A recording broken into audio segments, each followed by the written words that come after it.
예, 이번 시간에는 중소기업 기준 검토표 작성에 대해서 살펴보겠습니다. 앞 시간에 이제 수익 금액에 대한 부분들을 전부 다 정리했는데요. 중소기업 기준 검토표가 수익 금액 조정 명세서를 기준으로 해서 작성이 되기 때문에 제가 지금 교재 순서도 우리 세무조정 순서하고 연결해서 맞춰서 지금 작성을 해놓은 부분이라고 이해를 하시면 되겠고, 수익금액 조정이 끝난 상태에서 이제 중소기업인지 아닌지를 판정을 해주시면 되겠는데, 이 중소기업 여부에 따라서 세무조정 사항들이 많이 달라질 수가 있습니다. 그래서 세무조정이라든가 세액 납부 절차가 달라지기 때문에 이 부분을 정확하게 판정을 하셔야 되는데, 중소기업 여부를 판정하는 기준은 두 가지가 있습니다. 일반적으로 중소기업 기본법에 의한 중소기업과 조세특례 제한법에 의한 중소기업이 있는데요. 우리 교재에서는 조세특례 제한법에 의한 중소기업을 설명을 드리겠습니다. 판정 기준의 첫 번째가 중소기업 해당 사업을 주된 사업으로 해야 된다라고 되어 있습니다. 업종 기준입니다. 업종 기준인데 조세특례 제한법에 그 업종이 열거되어 있다라는 겁니다. 주된 사업으로 해야 되고요. 그 다음에 열거된 업종이 두 가지 이상의 서로 다른 사업을 영위하는 경우에는 사업별 사업 수익 금액이 큰 사업을 주된 사업으로 보고 판정해라라고 되어 있습니다. 업종은 작물 재배업부터 시작해서 신재생 에너지 발전 사업까지 이렇게 다양하게 나열이 되어 있습니다. 메뉴에 보시면 제조업, 의제 제조업, 건설, 도소매 이런 부분들이 전부 다 중소기업 업종으로 포함이 되어 있습니다. 근데 여기에서 이제 중요한 부분은 이러한 업종들은 우리 사업자 등록 증상에 업태 종목이 나와 있습니다. 그러한 사업자 등록 증상에 나와 있는 업태 종목하고 여기에 있는 업태 종목하고 동일하냐 하는 부분인데요. 동일하기만 하면 우리가 세무적으로 처리하는 부분들이 굉장히 편리할 수 있습니다. 근데 이게 동일하지가 않습니다. 조금씩 차이가 있다라는 겁니다. 자, 사업자 등록 증상에 나와 있는 업태 종목은 우리 기준경비율이라는 책자 여러분들이 보셨는지 모르겠지만 거기에 나와 있는 또 세법상에 나와 있는 내용들을 반영해서 구분을 해놓고 있고요. 여기에 조세특례 제한법에 중소기업 판정하는 업종에 대한 기준은 우리 교재에 나와 있지만 한국표준산업분류에 의하도록 되어 있습니다. 한국표준산업분류는 통계청 사이트에 한국표준산업분류가 나와 있는데요. 거기에서 설명하고 있는 업종을 의미하고 있다라는 거죠. 그 업종에 맞아야만이 중소기업 업종으로 인정을 받을 수가 있습니다. 그러면 우리 각주에 24번 보시면 중소기업이 직접 건설 활동을 수행하지 않고 건설업체에 도급을 주어서 주택을 신축하는 경우에 중소기업이냐 아니냐 하는 부분입니다. 업종이. 자, 우리가 토지가 있고 토지를 다른 건설회사에다가 제공을 하고 주택을 신축해서 분양하는 경우에는 소득세법에 보면 그 부분은 주택 신축 판매업으로 되어 있습니다. 주택 신축 판매업은 건설업으로 분류하도록 되어 있습니다. 소득세법에서 건설업으로 분류하도록 되어 있는데 한국표준산업분류에 들어가게 되면 주택 신축 판매업은 부동산 매매업으로 분류하고 있다라는 겁니다. 부동산 매매업으로 분류하고 있는데 건설업으로 분류되지 않습니다. 건설업이 되려면 중소기업이 직접 건설 행위를 일부라도 진행을 해야 된다라는 겁니다. 100% 도급을 주는 경우에는 부동산 매매업으로 해당이 되어서 중소기업에 해당이 되지 않습니다. 그러니까 사업자 등록 증상의 내용하고 다르다라는 겁니다. 또 가끔씩 사업자 등록 증상에 무역업을 하시는 분들, 상품 중개업입니다. 5파상으로 사업자 등록이 되는 경우들이 있는데 5파상의 경우에는 사업자 등록 증상에 서비스업으로 나오는 경우들이 종종 있습니다. 그렇지만 그 내용을 한국표준산업분류에 가서 찾아보시면 5파상은 소매업, 도소매업으로 분류가 됩니다. 그러니까 사업자 등록 증상에는 서비스업으로 되어 있다 하더라도 그러니까 중소기업 업종이 된다라는 거죠.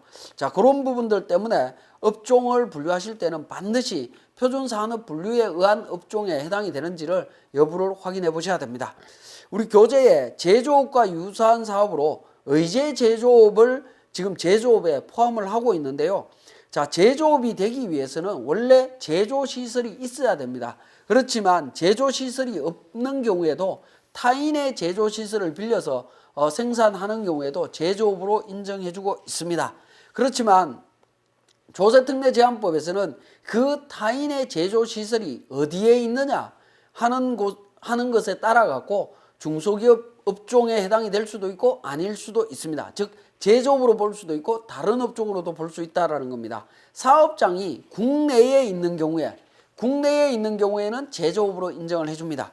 그러나 국외에 있는 경우에는 요즘 중국이나 인도, 베트남 뭐 이런 데에서 지금 생산하는 경우들이 굉장히 많이 있죠. 그렇게 생산하는 경우에는 도매업으로 분류를 하고 있습니다. 그러니까 업종이 달라진다라는 겁니다. 우리 교재에 표가 있습니다. 국내 제조업자가 국내 위탁 제조하는 경우에 제조업이고요. 국외 위탁 제조하는 경우에는 도매업으로 분류가 되도록 되어 있습니다. 자, 이런 경우 제조업과 도매업 달라지기 때문에 주의하셔야 되는데, 제조업과 도매업은 중소기업 업종이니까 같은 중소기업이니까 뭐 큰 차이 없지 않느냐 이렇게 말씀하실 수도 있는데, 제조업과 도매업이 업종이 달라지게 되면 추후에 조세특례제한법에 의한 세액 감면 규정이 달라질 수밖에 없습니다. 그런 문제가 발생할 수 있기 때문에 업종을 정확하게 분류를 해 주셔야 되겠습니다. 자, 그 다음에 교재에 각 세법마다 의제 제조업에 대한 정의 규정이 있습니다. 요 내용 참고로 좀 봐주시고요. 소득세법상의 업종별 구분, 그룹 판정 기준이 있습니다. 1번 그룹, 2번 그룹, 3번 그룹 내용, 이 부분도 참고로 봐주십시오. 자, 이 내용들을 이제 참고로 제가 기록을 해놓은 이유는 조세특례제한법에 또는 세법에서 업종에 대한 내용이 나오게 되면 반드시 사업자 등록증상의 업태 종목이 아니라 한국표준산업분류에 의해서 판단한다라는 점을 강조하기 위해서 제가 참고 자료로 교재에 넣어놨습니다. 참고로 보시고요. 그 다음 동그라미 2번에 조세특례제한법 업종 기준을 통과하게 되면 그 다음에 조세특례제한법에서 중소기업이 되기 위해서 규정을 두고 있습니다. 규모에 대한 기준인데요. 매출액이 중소기업 기본법 시행령의 중소기업 기준 이내여야 됩니다. 자, 중소기업 기본법에는 제조업부터 시작해서 각종 업종별로 매출액을 규정하고 있습니다. 평균 매출액이 1,500억 이하인 제조업이 있고요. 그 다음에 농업부터 시작해서 도소매 업종까지는 평균 매출액이 1,000억 원 이하. 그 다음에 제조업부터 또 출판 영상 같은 경우에는 800억 이하. 전문과 기술 서비스업과 수리 및 기타 개인 서비스업은 600억 원 이하입니다. 그 다음 숙박 음식업, 교육 서비스업 이런 쪽은 400억 이하일 때 중소기업으로 인정을 해주고 있습니다. 이때 평균 매출액이라고 하는 부분은 중소기업 기본법에서는 직전 과세 기간 3년치 평균 매출액을 기준으로 판정합니다.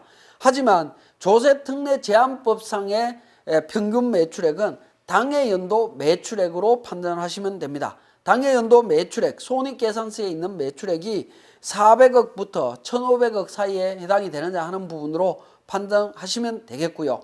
자, 우리 교재에 제가 중소기업 기본법에 나오는 그 매출 규모에 대한 표로 요약을 해놨습니다. 요약을 해놨는데 제조업 부분을 보시면 제조업에 대해서는 대분류가 제조업이고 그 다음에 중분류에서 1번, 6번부터 시작해서 쭉 번호가들이 나와 있습니다. 의복이나 의복 액세서리, 모피 제품 제조업부터 시작해서 쭉 내용이 나오는데요. 제조업은 제조업 하나만 갖고 판단하는 것이 아니라 제조업에 대한 세부 내용으로 들어가서 중분류 업종까지 구분해서 매출액을 달리 규정하고 있다라는 점이 좀 특이한 부분이 되겠습니다. 그 부분도 확인을 해주시고요. 자, 규모 기준을 충족하게 되면 세 번째 독립성 기준이 되겠습니다. 조세특례제한법에서는 독립성 기준은 실질적인 독립성이 중소기업 기본법 시행령 제3조 1항 2호에 적합한 것으로 규정하고 있습니다. 거의 대부분의 회사들 일반적으로 규모가 그렇게 크지 않는 중소기업 규모에 들어가는 업종들은 대부분 독립성 기준은 충족된다라고 보시면 될 것 같고요. 혹시라도 구체적인 내용을 확인하시고자 하신다라고 하면 중소기업 기본법 시행령을 참고하시면 될 것 같습니다. 그리고 네 번째, 조세특례제한법에서는 졸업 기준을 두고 있습니다. 중소기업을 판정함에 있어서 업종 기준이나 규모 기준을 충족했다 하더라도 자산 총액이 5천억 이상인 경우에는 중소기업으로 보지 않습니다. 이때 자산 총액은 과세연도 종료일 현재 기업회계 기준에 따라서 작성된 재무상태표 상의 자산 총액으로 보고 있습니다. 이렇게 해서 5천억 넘게 되면 중소기업에서 제외되도록 되어 있습니다. 그 다음에 다섯 번째, 중소기업으로 보는 유예기간 내에 해당이 되어야 된다라는 겁니다.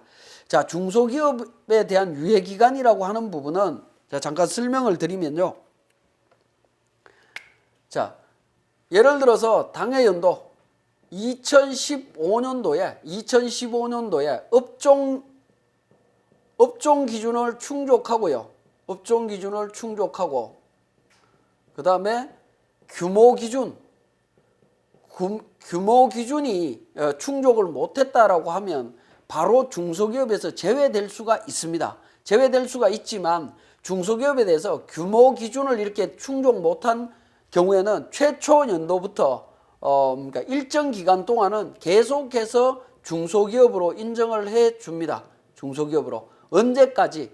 당해 연도는 규모 기준을 초과했다라고 하면, 최초로 초과했다라고 하면 중소기업으로 인정을 해준다라는 거죠. 최초로 규모를 초과했을 땐 중소기업으로 인정을 해줍니다. 그러고 난 뒤에 3과세 기간 동안은 규모 기준을 초과했다 하더라도 계속 중소기업으로 인정을 해주고 있고요. 그 다음 연도부터는 개별적으로 판단을 해야 됩니다. 이때에도 마찬가지로 규모 기준을 초과했다 하더라도 업종 기준은 계속해서 충족이 되고 있어야 됩니다. 중소기업 업종으로 충족이 되고 있다면 3년 동안은 중소기업으로 계속 인정을 받을 수 있고요. 그 다음 연도부터는 매년마다 중소기업 여부를 개별적으로 판단해야 된다라는 부분입니다. 그러면 이러한 내용을 세무사랑 2를 통해서 확인해 보도록 하겠습니다. 자, 중소기업 기준검토표 관련되는 내용을 세무사랑 2에서 확인하고자 하는데요. 자, 먼저 우리 법인조정에서 회사 등록이라고 하는 부분이 있습니다. 회사 등록이나 회계관리에 있는 회사 등록을 한번 열어보도록 하겠습니다. 회사 등록을 열어보면 코드번호 1000번에 한국전자회사가 나오고요. 관련되는 정보들이 쭉 보이는데 13번에 보시면 내국법인, 법인 구분이 나옵니다. 법인 구분은 내국법인, 외국법인, 외투법인이라고 하는 구분이 나오는데요. 이 부분은 납세 의무 범위를 의미하는 거라고 이해를 하시면 되겠고요. 자, 그 다음에 14번에 법인 종류별 구분이라고 해서 내용이 나옵니다. 자, 이 부분은 중소기업이냐 아니면 일반 기업이냐 또는 상장기업이냐 아니면 코스닥 상장기업이냐 그 다음에 비영리법인인지 아닌지 이러한 부분들을 확인해 달라고 하는 부분들입니다. 그래서 이 부분은 중소기업 기본법상의 중소기업 여부를 확인하시고요. 그 다음에 상장 여부 또는 상장 상호 출자 제한 기업 이런 부분에 대한 부분들을 정리를 해주시면 되겠습니다. 대부분은 중소기업 아니면 일반 기업으로 이해를 하시면 되겠고요. 자, 그 다음에 15번에 중소기업 여부가 나옵니다. 이 15번의 중소기업 여부라고 하는 부분이 우리 조세특례제한법에서 조금 전에 제가 설명드렸던 중소기업 기준검토표에 의한 중소기업 여부를 판정하는 부분입니다. 그래서 중소기업 기준검토표를 작성하신 후에 중소기업 여부를 확인하신 후에 중소기업 여부를 회사 등록에 있는 15번 란에서 여부로 선택을 해주시면 되겠습니다. 그러면 실질적으로 우리 사례를 통해서 중소기업 기준을 작성하는 것을 한번 보도록 하겠습니다. 자, 법인조정의 신고 부속 서류에 중소기업 기준검토표라고 하는 서식이 있습니다. 중소기업 기준검토표 내용을 보시면 자, 첫 번째 탭에 보시면 사업 요건, 규모 요건이 있습니다. 그리고 두 번째 독립성 유예기간, 소기업 중견기업에 대한 요건들이 나옵니다. 자, 그러면 사업 요건과 규모 요건에 보시면, 자, 첫 번째 나오는 부분이 업종에 대한 요건입니다. 작성 방법 1에 해당되는 사업이냐라는 부분인데, 이걸 눌러보시면 작물 재배업부터 시작해서 신재생 에너지 발전 사업까지 법조문에 나와 있는 업종이 나열이 되어 있습니다. 큰 의미는 없고요. 관련되는 업종들은 계속 강조드리지만 한국표준산업분류에 의하도록 되어 있습니다. 한국표준산업분류에 의해서 적용을 해주시면 되겠고요. 자, 관련되는 업종을 확인을 하신 후에 불러오기 기능을 통해서 불러오게 되면 수익금액 조정 명세서 상에 나와 있던 수익금액 내용이 자동으로 기준경비율 코드 부분하고 해서 적용이 되도록 되어 있습니다. 예 눌러주시면 건설업, 제조업, 그 밖의 사업에서 내용이 나와 있습니다. 건설, 제조, 그 밖의 사업이 상품 제조죠. 상품 제조, 그러니까 상품 판매, 도매업 쪽 관련되는 부분이었기 때문에 전체 중소기업 업종입니다. 중소기업 업종에 해당이 되기 때문에 적합한 부분이죠. 주된 업종은 건설업, 제일 큰 수익금액이 제일 큰 업종이 주된 업이기 때문에 건설업으로 인정이 된다라고 보시면 되겠습니다. 두 번째, 규모에 대한 요건입니다. 매출액 기준으로 보도록 되어 있죠. 매출액 기준. 당해 연도 매출액은 32억입니다. 근데 중소기업 기본법에 의한 별표 1에 의한 규모 기준은 1,000억 원입니다. 그러니까 건설업 같은 경우에 22번에 해당이 되고요. 평균 매출액 1,000억 원에 해당이 됩니다. 1,000억 원에 해당이 되고요. 자산 총액 졸업 기준이기 때문에 5천억 미만이냐 하는 부분인데 우리는 37억이죠. 그래서 적정하다라고 보시면 되겠고 중소기업은 적정한 걸로 판정해 주시면 되겠습니다. 그 다음에 독립성 요건입니다. 독립성 요건 조세특례제한법 제2조 1항 3호에 적합한 기업이냐, 적합하다라고 하면 적합성으로 표현을 해주시면 되겠고요. 유예기간 적용되는 경우에는 유예기간 여부를 적용하셔갖고 적합 여부를 표시를 해주시면 됩니다. 그 다음에 소기업과 중견기업에 대한 부분이 나오는데 소기업과 중견기업은 중소기업 기준검토표 작성에 있어서 중소기업 판정과는 상관이 없는 부분입니다. 소기업 여부는 원래 조세특례제한법에 의한 중소기업 특별세 감면을 적용받을 때 수도권인 경우에 소기업에 대해서만 적용을 해주기 때문에 소기업 여부를 판정하고자 하는 부분입니다. 그래서 우리 교재 자료에 직원 수가 505명으로 되어 있죠. 505명이고 주된 업종이 공사 수입, 즉 건설 관련되는 부분이기 때문에 505명이 제조, 도소매 쪽에 직원이 분산되어 있다 하더라도 전체 건설업 직원으로 보고 505명을 선택하시면 되겠고요. 매출액 32억, 즉 100억이 넘냐 안 넘냐를 따지는 부분이 되겠죠. 그 부분이고 그러니까 조세특례제한법 시행령 6조 5항에서 건설업은 50명 미만으로 규정하고 있습니다. 그래서 그러니까 이 기준에 의해서 소기업에는 해당되지 않습니다. 해당되지 않을 때는 2번 부적합으로 적용을 해주시면 되겠습니다. 그 다음에 중견기업에 대해서는 조세특례제한법에서 각종 세액공제나 감면을 받을 때 중견기업에 대해서 세액공제에 대한 혜택을 주기 위해서 별도로 중견기업 여부를 판정하도록 하고 있습니다. 그래서 중소기업에 해당이 되지 않을 때 이 중견기업에 해당이 되는지를 판정을 해주시면 되겠습니다. 근데 주어진 회사는 중소기업에 해당이 되기 때문에 중견기업에 대한 판정은 보류하시면 될 것 같습니다. 자, 이렇게 이제 정리를 해주시면 되는데 지금 중소기업 기준검토표 내용이 우리 교재에 만들어져 있는 교재의 그러니까 캡처 화면하고는 조금 차이가 있습니다. 제가 교재 작업을 할 때 이 프로그램이 업데이트가 좀 늦어지는 바람에 과거 기준으로 지금 작성이 되어 있고요. 지금 설명드린 부분은 최근 개정 내용을 반영해서 업데이트 된 상태로 말씀을 드렸기 때문에 조금 차이가 있다라고 보시면 되겠고 그 부분 좀 이해를 해주시고 중소기업이라고 판정이 되면 중소기업 기준검토표를 종료하신 후에 내용을 저장하시고 종료하신 후에 회사 등록 쪽에서 15번에 있는 중소기업 여부에서 여로 선택을 해주시면 되겠습니다. 이렇게 여로 선택이 되면 추후에 접대비 조정 명세서라든가 이런 부분들 작성하실 때 세무조정 과정 내용들이 자동으로 중소기업으로 반영돼서 진행된다라는 점 말씀드리면서 중소기업 기준검토표에 대한 설명을 마치겠습니다.